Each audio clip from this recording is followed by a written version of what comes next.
জনাব ডক্টর শফিকুর রহমান জামাতের আমির একটি বক্তব্য দিয়েছেন। যে বক্তব্যটি আবার ভাইরাল হয়েছে। ৫ আগস্ট পরবর্তী একটি বক্তব্য দিয়েছিলেন। সেম টপিক বলা চলে। সো এই টপিকটা খুব রাতারাতি আসলে সব জায়গায় ভাইরাল হয়ে গেছে এবং কথাবার্তা হয়েছে। এটা নিয়ে বক্তব্য আসছে বিভিন্ন জায়গা থেকে এবং ভিন্ন কিছু ধারণা এবং ভিন্ন কিছু তথ্য প্রকাশ করা হচ্ছে। ঘটনাটা লন্ডনে হয়েছে এবং লন্ডনের যে ঘটনাটা সেখানে উনি ফেসিবাদ ফেসিবাদ বারবার বলা, ফেসিস্ট বলাটাকে উনি সমর্থন করে না। এটা আমিও সমর্থন করি না। বাট ফেসিস্ট না বলে যদি উনি অন্য কিছু বলতো তাহলে বক্তব্যটা অন্যভাবে আসতো মিডিয়াতে। যাই হোক, উনি অতীতের সকল কথা ভুলে যাওয়ার বা আ পরমত সহিষ্ণুতার যে ব্যাপারটা সেটা উপস্থাপন করেছেন। It's a good thing. But ৫ August পরবর্তী যে বক্তব্যটা দিয়েছিলেন সাধারণ ক্ষমার ব্যাপারে, সেখানে দলীয় এবং ব্যক্তিগত দুটো অবস্থান উনি স্পষ্ট করেছেন। যে বক্তব্যের পরপরই কিন্তু একটা মহলে খুব রাতারাতি বিষয় হচ্ছে সাধারণ ক্ষমার ব্যাপারটা আসলে কি লজিক্যাল কিনা, এটা আসলে জামাত ইসলামীর পক্ষ থেকে উনি বলেছেন কিনা বা ওনার ব্যক্তিগত বক্তব্য কিনা। সবকিছু মিলে উনার ওই সময়টাও ওই বক্তব্যটাও আ বেশ আলোচনায় আসছিল। এখন এই রিসেন্ট যে আলোচনাটা সেটা আরো অনেক বেশি আমার মনে হয় আগের বক্তব্যটাকেও যদি ডিফাইন করে কিনা আমি বলতে পারব না। বাট এই বক্তব্যটা একেবারে সাধারণ মানুষ থেকে শুরু করে সবার কাছে প্রশ্নবিদ্ধর মতো একটা ব্যাপার চলে আসছে। এখানে আবার অনেকে কথা বলেছে ওনার এটা খণ্ডিত বক্তব্য। পুরো বক্তব্যটা অনেকে শুনে নাই। এরকম যদি বক্তব্য হয়ে থাকে তাহলে সেটা অনেকটা ব্রিগেডিয়ার সাখাওয়াতের মতোই হবে। ব্রিগেডিয়ার সাখাওয়াত যে কথাটা বলেছিলেন, আ আওয়ামী লীগের যে আ নির্বাচন ব্যাপারটা আসেন, নির্বাচন করেন, সবকিছু গোছান বসান। তো পুরো বক্তব্য না শুনলে আমরা অনেক সময় অনেক কিছু ধারণা করতে পারি। যাই হোক, বাট উনি যে শব্দগুলো বলেছেন এগুলো রাইট, এগুলো সঠিক। ঠিকই আছে। ফেসিবাদের কথা বলেছেন। বারবার ফেসিবাদ জিনিসটাকে উনি পছন্দ করছেন না বা অতীতের ব্যাপারটা উনি বলেছেন। উনি ফেসিবাদ এটাকে না বলে যদি উনি অন্য কিছু বলতেন তাহলে হয়তোবা বলা যেত যে হ্যাঁ, উনি এই কথাটা বলেননি। মাফিয়া যদি বলতেন, আমি মাফিয়া বলি। সো অনেকে মাফিয়া বলে, বাট অনেকে ফেসিবাদ বলতে ভালোবাসেন। I don't know উনাদের লজিক কি।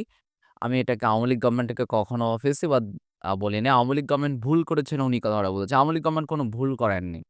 সো জামাতের আমির উনি কথাটা যেটা বলেছেন, বক্তব্য যেটা দিয়েছেন, এখন অনলাইন পোর্টাল রানার যেটা আ এখানে বক্তব্যটা উপস্থাপন করেছেন। এখন জামাতের একটা জায়গা থেকে বলেছে প্রতিবেদক ওই জায়গায় উপস্থিত ছিলেন না। উনি একটা বানোয়াট উপস্থাপনা দিয়ে একটা নতুনভাবে রং-চং মিশিয়ে একটা বক্তব্য দিয়েছেন। এটা একটা বক্তব্য আসছে।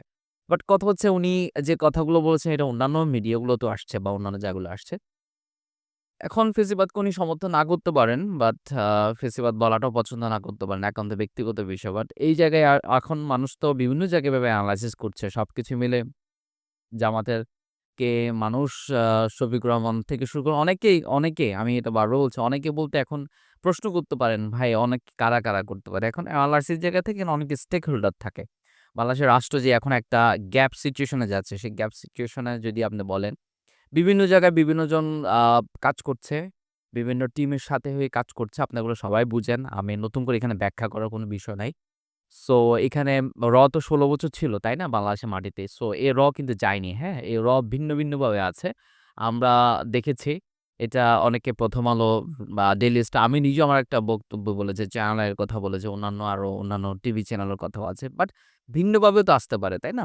সো তারা বিভিন্ন জায়গা থেকে আ পথ খোঁজার চেষ্টা করে, কিভাবে রাজনৈতিক দলগুলাকে ইনপুট দেওয়া যায়।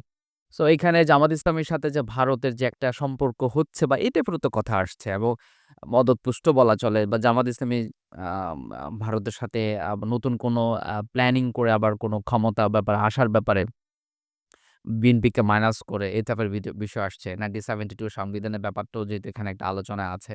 সবকিছু মিলে উনার বক্তব্য এবং উনার যে কথাগুলো এখানে এই জায়গায় রাইট টাইমিং না অ্যাকচুয়ালি। বাংলাদেশে এখন সিচুয়েশন এ মানুষ আওয়ামী লীগ গভর্নমেন্টটাকে একটা আ যে আওয়ামী লীগ করে, আওয়ামী লীগের সমর্থন আছে এই টাইপের মানুষ শুনলে কেমন যেন মানুষ রিঅ্যাক্ট করছে। কেমন যেন রিঅ্যাক্ট করাটা আসলে কখনো আ ইনভ্যালিড বলা যাবে না। এটা একদম ভ্যালিড একটা জিনিস এবং করাটা উচিত সব জায়গায়। আওয়ামী লীগ যা করেছে তার কোনো ক্ষমা নেই। এক কথায়। সো এই জায়গায় উনি ফেসিবাদ না বলে মাফিয়া বলতে পারতেন না। আমি মাফিয়াকে পছন্দ করি এই শব্দগুলো বলা। বাট উনার এই কথাগুলা এই জায়গা থেকে একদম দায়িত্বশীল অবস্থান থেকে উনি আ উনার হয়তোবা আমি আমার কাছে মনে হয় দুটো জায়গা থেকে উনি এটা কথা বলেছেন। যেহেতু উনি সফট একটা হার্টেড মানুষ। উনার একটা সফট কর্নার রয়েছে। সফট কর্নার বলতে উনি কথাবার্তা বলতে সবকিছু মিলে স্বাচ্ছন্দ্য বোধ করেন। একটা স্বাভাবিক নরমাল মানুষের মধ্যে যে দম্ভ, আত্ম-অহংকার এই টাইপের জিনিসগুলাতে উনার মধ্যে নেই এবং উনি এই জিনিসগুলোকে প্রমোটও করে না। সো উনার এই জায়গা থেকে একটা আম পয়েন্ট অফ ভিউ থাকতে পারত যে আমি আমার এই জায়গা থেকে এই কথাগুলো বলছি। বাট আল্টিমেটলি আওয়ামী লীগের তো আসলে ক্ষমা পাওয়ার কোনো উপায় নেই। ইভেন জামাত ইসলামের বড়, বড় নেতাদেরকে ফাঁসি দেওয়া হয়েছে। আ বা ক্রসফায়ার দেওয়া হয়েছে, গুম করে ফেলা হয়েছে। অনেক কাহিনীগুলো সব আমরা জানি। এবং আওয়ামী লীগ কোনো ভুল করছে এই শব্দটাও বলাটাও আসলে সমীচীন না। আওয়ামী লীগ কোনো ভুল করে নাই। আওয়ামী লীগ পরিকল্পিতভাবে একেবারে সব জায়গায় আ তাদের সুস্পষ্ট যে পরিকল্পনা ছিল সেগুলো বাস্তবায়ন করেছে। যেখানে ডিজিএফআই কে দিয়ে সম্ভব সেখানে করা হয়েছে। পুলিশকে দিলে পুলিশ দিয়ে করা হয়েছে। আওয়ামী লীগের যে পান্ডা রয়েছে যেগুলো মানে সন্ত্রাসী ছাত্রলীগ, যুবলীগ তাদেরকে দিয়ে কাজ করেছে। স্বেচ্ছাসেবক লীগে যারা রয়েছেন তাদেরকে দিয়ে এসব কাজ করেছে। সো আল্টিমেটলি আওয়ামী লীগ কাজগুলো করেছে। এখন বিএনপির একটা পজিটিভ কথা আমরা এগুলো শুনতে চাই না। অ্যাকচুয়ালি তরুণ প্রজন্ম থেকে কেউ যদি এখন আওয়ামী লীগের পক্ষে বা কোনো দিক থেকে যদি কোনো শব্দ চয়নও যদি আওয়ামী লীগের পক্ষে যায়, সাথে এই জায়গায় আপনার যে আ ফ্যান বেস বলেন, আপনার যে একটা জনসমর্থন বলেন, যা আছে সবগুলো কিন্তু ধসে পড়বে এবং এটা পড়াটা অস্বাভাবিক কিছু না। আপনার বক্তব্য। আওয়ামী লীগকে আমি কেন চাই না আওয়ামী লীগের পক্ষে আওয়ামী লীগের মানি নরম সুরটা কেন আসবে? আওয়ামী লীগকে নরম সুর আসার কি আওয়ামী লীগ এমন কোন কাজ করেছে যে আওয়ামী লীগের কোন একটা জায়গায় বাহবা পেতে পারে? কোন একটা কারণে বাধা পেতে পারে। এখন আওয়ামী লীগ বাংলাদেশের মাটিতে থাকবে। ছাত্রলীগ বাংলাদেশের মাটিতে থাকবে। থাকুক আমরা তো ওদেরকে ঘর থেকে তুলে নিয়ে এসে ওদেরকে হত্যা করছে না। ওদের যাদের বিচার যারা যেখানে যেভাবে জড়িত তাদেরকে বিচার করা হবে আইনিভাবে। সেটা করছে। করবে সামনে। গভর্নমেন্ট যদি কোন নতুন গভর্নমেন্টে আসে নির্বাচিত সরকার তারাও করবে। এটা নিয়ে তো আলাদা বিষয়। কিন্তু সেই জায়গায় আওয়ামী লীগ আছে তাদেরকে একসাথে নিয়ে আমাদের চলতে হবে। আওয়ামী লীগকে নিয়ে একসাথে চলার কি আছে? আওয়ামী লীগ না ছাড়া কি বাংলাদেশ চলবে না? আওয়ামী লীগকে আপনাকে একসাথে নিয়ে চলছে। আওয়ামী লীগ তো এই দেশে আপনাকে বারবার বলছে, "পাকিস্তান চলে যাও।" আওয়ামী লীগ বারবার বলছে, "এটা এই দেশের নাগরিক না।" আওয়ামী লীগ বলছে, "রাজাকারের বাচ্চা।" আওয়ামী লীগ বলেছে, "এরা এই দেশে থাকার কোনো অধিকার রাখে না।" সে আওয়ামী লীগের আপনি কথা বলবেন কেন? আওয়ামী লীগকে সাপোর্ট করবেন কোন দিক থেকে আমাকে বলেন? আপনি সাপোর্ট না করেন। আপনি ফ্যাসিস্ট বলতে চাচ্ছেন না আপনি। মানি মানে ফ্যাসিস্ট কেন বলবেন? আপনি মাফিয়া বলেন তাহলে। আপনি মাফিয়া বলবেন না, ফ্যাসিস্ট বলবেন না। আমি পুরোনো দিনে ফিরে যেতে চাই না। এগুলো তো বলার কোনো যৌক্তিকতা থাকতে পারে না। আপনি মিডিয়াতে আসছে আপনি একটা কথা যখন বলছেন এটা এখন আপনি এখানে বুঝতে হবে আপনি এখন একটা ভালো অবস্থানে মিডিয়া কভারেজ সব জায়গায় এখন আপনাকে ফোকাস করছে। আপনার প্রত্যেকটা কথাই কিন্তু ইম্পোর্টেন্ট। এখন বিএনপি পরে কিন্তু জামাত ইসলামী। সো আল্টিমেটলি এই জামাত ইসলামীর কথা বক্তব্যগুলো মানুষ নিচ্ছে। আমি আমার YouTube এ অনেক কমেন্ট পাই। সেখানে জামাত ইসলামের মানুষদের অ্যাপ্রিসিয়েশন খুব ভালো পায়। এবং আমি দেখছি তারা জামাত ইসলামকে অন্য একটা জামাত ইসলাম দেখতে চায়। তো নিজ দলের মধ্যেও কিন্তু যদি এ ধরনের প্রবলেম থাকে, একটা মডার্নিস্ট যারা জামাত ইসলামী শিবির করে, তারাও যদি আপনার বক্তব্যকে সমর্থন না করে, সে জায়গায় কি করবেন? সমর্থন করছে না। আমি এটা জানি কারণ আমার অনেক বন্ধুমহল রয়েছে যারা বন্ধুমহলে যারা সংগঠন করে, জামাত ইসলামী শিবির করে তারা কিন্তু এই কথাগুলো বলছে। সো আল্টিমেটলি আপনার কথা বলার এবং আপনি সব জায়গায় যাচ্ছেন একটা রাজনৈতিক উইং তৈরি না করাটার কারণে কিন্তু বারবার এই জিনিসগুলো হচ্ছে। সো আওয়ামী লীগের প্রত্যেকটা জায়গায় আমার মনে হয় কঠোরতা গুড ওয়ান বাট নমনীয়তাও এটা ভালো। বাট আপনার নমনীয় যথেষ্ট দেখিয়েছে। আপনার কথাবার্তা এখন পর্যন্ত মানুষকে বলবে না যে জনাব শফিকুর রহমান সাহেব কোন একজন কঠোর মানুষ। উনি একজন আ নমনীয় মানুষ হিসেবে আপনি উপস্থাপন হয়েছেন সবচেয়ে। বাট এই মুহূর্তে আপনার কঠোরতার দেখানোর সুযোগ আছে বা এটা দেখাতে হবে আপনাকে। এখন কঠোরতা বলতে আমি কি বলছি? জাস্ট আপনি যে বিচারগুলো করার প্রয়োজন সেই বিচারগুলো নিয়ে কথা বলবেন। কথা বলাটা উচিত। সেগুলো নিয়ে কথা বলাটা কেন হচ্ছে না গভর্নমেন্টকে চাপ দিতে হবে আপনাকে। আমি বলছি না যে আমাদের ইসলামে যাদেরকে আপনি আ বা গুম করেছে, হত্যা করেছে তাদের শুধু কথা বলা না। টোটাল কম্বাইন্ড একেবারে পুরো বাংলাদেশে যাদের অত্যাচার করছে তাদের ব্যাপারে আপনার কথা বলতে হবে। বলাটা আপনার অপশন আছে। আপনি কথা বলে গভর্নমেন্ট শুনবে। এটা এমন কোন গভর্নমেন্ট না যে আপনার কথাটা ফেলে দিল, শুনল না, এভয়েড করল, নতুন ইস্যু নিয়ে চলে আসলো। ব্যাপারটা এরকম না।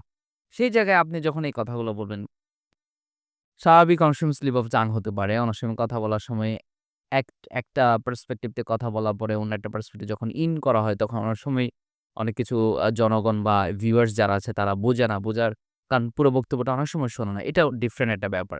কিন্তু মূল কথাটা আপনারা যে ব্যাখ্যা দিয়েছেন বা কথা বলেছেন সেটার একটা সুস্পষ্ট অবস্থান থেকে শুরু করে সবকিছু ক্লিয়ার করলে খুব ভালো হয়। কারণ এই যে আওয়ামী লীগ গভর্নমেন্টকে কোনোভাবে আমার কাছে মনে হচ্ছে কোনোভাবে সাপোর্ট দেওয়ার কোনো লজিক্যাল নেই। কেউ দিতে পারবে না। যে দিবে সে আওয়ামী লীগের দোসর হিসেবে বাংলাদেশে থাকবে এবং দোসরদের কি মানে তাদের অবস্থায় আমরা জানি। তাদের ব্যাপারে ছাত্র জনতা আবারও জাগবে। এই যে আমার বিশ্বাস। আমার কাছে মনে হয় যে জামাত ইসলামীর আমির পর্যায় থেকে শুরু করে যারা শীর্ষস্থানীয় নেতৃত্বে যারা আছেন তাদেরকে এইসব বিষয়গুলো খুব ক্লিয়ার হওয়া উচিত।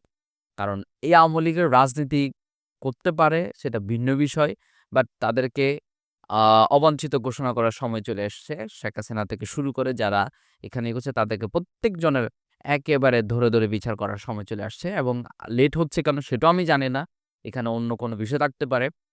আমরা জানি বিষয়গুলোও কাজ করে এবং এই লেট হওয়াটাও সমীচীন হচ্ছে না এই আওয়ামী লীগ গভর্নমেন্টের জন্য। আওয়ামী লীগ মাফিয়া যারা সন্ত্রাসী ছিল, পান্ডা যারা অস্ত্র হাতে আসলে আমাদের ছাত্র জনতার উপরে আ পড়েছিল বা আমরা যদি হিসাব করি জুলাই মাস, আগস্ট মাসে পড়েছে এবং বিগত ১৬ বছর তো ছিলই। সো এই পান্ডা সন্ত্রাসীদেরকে আসলে রুখে দিতে হবে। তাদেরকে যেখানে আমাদের অবস্থান আছে সেখানে আমরা তাদের বিরুদ্ধে কথা বলাটা এই মুহূর্তে আমার দায়িত্ব, কর্তব্য সবাইকে। অসংখ্য ধন্যবাদ।